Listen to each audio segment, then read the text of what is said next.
Ақтөбедегі жаңа Әлжан диірмен комбинаты шетел нарығына өнім шығаруды ұлғайтты. Тек биылдың өзінде көрші мемлекеттерге өткен жылмен салыстырғанда 2 есе көп тауар экспорттаған.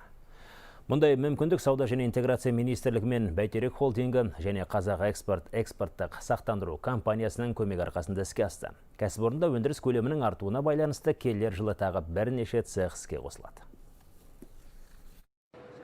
Жаңа Әлжан диірмен комбинаты өңірдегі ірі кәсіпорындардың бірі. Мұнда жылына 120 мың тонна бидай өңделіп, оған қоса түрлі сұрыпты ұн, макарон, жайма елдің әр аймағына жөнелтіледі. Өнімнің 85% ішкі нарықта қалса, қалған бөлігін шетелге шығару тұрақты жолға қойылған. Нәтижесінде биыл мұнда өндіріс көлемі өткен 3 жылмен салыстырғанда 30%-ке өскен. Жаңа технология енгізуге тырысып жатыр. Өзіміздің өнімізді беретін, мысалы, макарон өндірісіне, кондитер өндірісіне, және нан өндірісі бөлік сапада ұндарды шығарып, өндірушілердің көңілінен шығуға тырысып жатыр. Экспорттың нығайына байланысты өндірістің көлемі де үлкейіп жатыр жылдан жылға. Комбинат өнімін өз елімізден өзге Ресей, Қытай, Өзбекстан, Түркменстан, Ауғанстан және Қырғызстан тұтынып отыр. Қазақ экспорт сақтандыру компаниясы қолдауының арқасында шетелдік тапсырыс берушілердің саны едәуір ұлғайған. Нәтижесінде кәсіпорын індет кезіндегі қысылтаяңнан сүрінбей өтіп келеді. Мемлекетпен және Қазақ экспорт сақтандыру компания қолдау бойынша біз осы нарықтарда объемдарымызды 2 есе ұлғайтып отыр. Клиенттік базамызды да ұлғайттық 2 есе. Бұрын біз көрші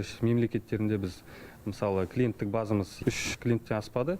Қазір мына Қазақ экспорт сақтандыру компания бойынша біздің клиент базамыз өсті. 10 клиентке дейін. Серіктестік байланыс орнатқан Қазақ экспорттың көмегімен келер жылы Түркия, Әзербайжан, Грузия және Еуропа елдерінің нарығын бағындыру көзделіп отыр. Ол үшін мұнда өндіріс көлемі одан әрі арттырылып, жарманың 7 түрін шығару жоспарланған. Әнуарбек Мырзатайұлы, Болат Молдағалиев, Ақтөбе, Хабар 24.